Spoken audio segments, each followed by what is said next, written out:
আজকে যারা এখানে দাঁড়িয়ে আছে তারা সমস্ত এই বয়সী যুবক। আজকে বালুরঘাট, আজকে কুমারগঞ্জ,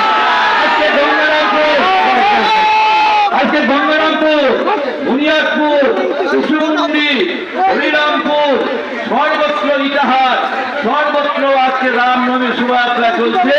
আর সর্বত্র হাজার হাজার রাম ভক্ত এই প্রচন্ড রোদকে উপেক্ষা করে আজকে আমরা রাম ভক্ত হিসেবে রামনবমীতে এসেছি।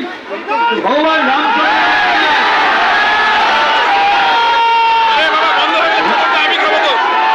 রাম রাজ্য চাই কিনা? রাম রাজ্য চাই, রাম রাজ্য। রাম রাজ্য প্রতিষ্ঠার জন্য দৈনিক পতাকাকে উত্তোলন করতে হবে। সেই জন্য আমরা সবাই এখানে এসেছি। আমাদের একটা কার্যক্রম শোভাযাত্রা হয়ে গেছে, আমাদের একটা কার্যক্রম আবার এখানে হরিরামপুর যাবেন, সবাই সব জায়গায় দর্শন দিয়ে বেড়াচ্ছেন। তো সেই জন্য আপনারা সবাই এসছেন, দর্শন করুন, 26 তারিখের কথা চিন্তা করুন, আর গরম গরম প্রসাদ নেবেন। ভগবান রামচন্দ্র যে কাজ করেছেন,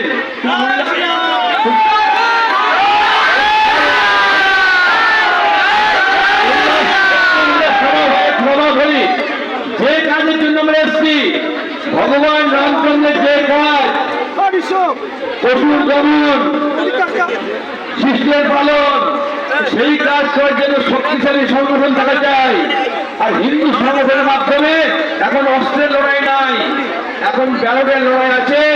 আর সব জায়গাতে প্রতিজ্ঞা করতে হবে, আমাদের যারা রাম মন্দিরের পক্ষে কাজ করবে, যারা মথুরার জন্য কাজ করবে, যারা বৃন্দাবনের জন্য কাজ করবে, যারা 370 ধারা হতে সাহায্য করবে, সারা দেশে এক আইন নিয়ে আসবে।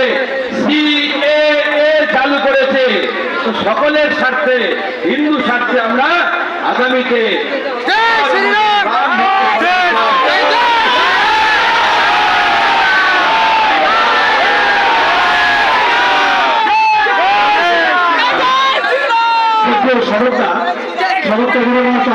বিশিষ্ট সমাজসেবী আপনাকে মঞ্চে আসবার জন্য অনুরোধ করছি। আমাদের এই সারদা স্কুলে রামের পুজো হয়েছে, আমরা প্রত্যেকে শোভাযাত্রা করে এখানে এসে জল পানি পান করে আমরা প্রসাদ পেয়েছি।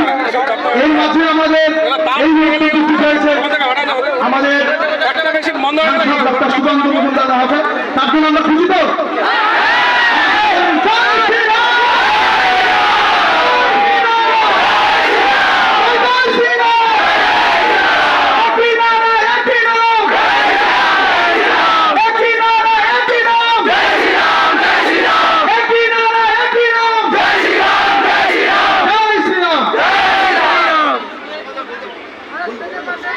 এবারে আপনাদের সামনে বক্তব্য রাখবেন আমাদের লোকসভার সাংসদ ডক্টর সুকান্ত মজুমদার মহাশয়।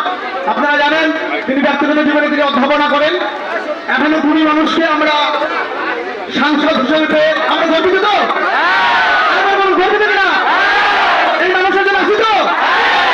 জয় শ্রীরাম। কিছু বলবার জন্য অনুরোধ করছি।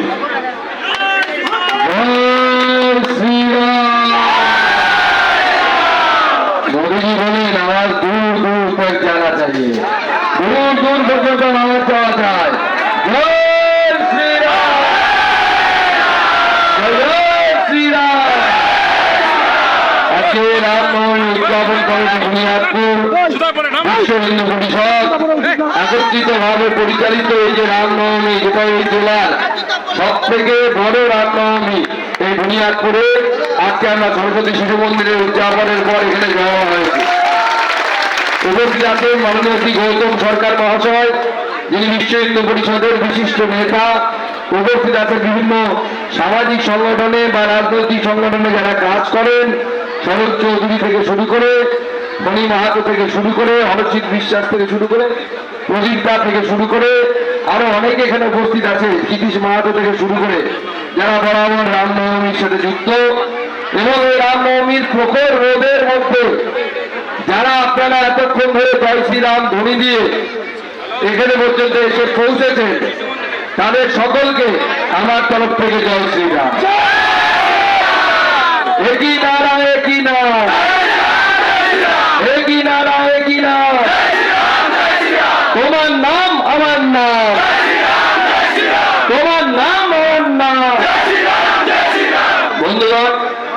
রামনবমী বিশেষ রামনবমী। কারণ এই প্রথমবার রামনবমী উদযাপিত হচ্ছে অযোধ্যায় ভগবান রামচন্দ্রের জন্মভূমিতে, সেখানে রাম লালার জন্মদিন পালিত হচ্ছে। মনে রাখবেন, এটা এত সহজে সম্পূর্ণ হয়নি। 500 বছর ধরে লড়াই যাচ্ছে, লড়াই চলছিল। 500 বছর ধরে কত মানুষ আত্মবলিদান দিয়েছে। যখন বাবরের নেতৃত্বে এই রাম মন্দির ধ্বংস করা হয়েছিল, মহারাণা প্রতাপের ঠাকুরদা রাণা সংগ্রাম সিংহ তিনি এসেছিলেন যুদ্ধ করতে এটাকে আটকানোর জন্য।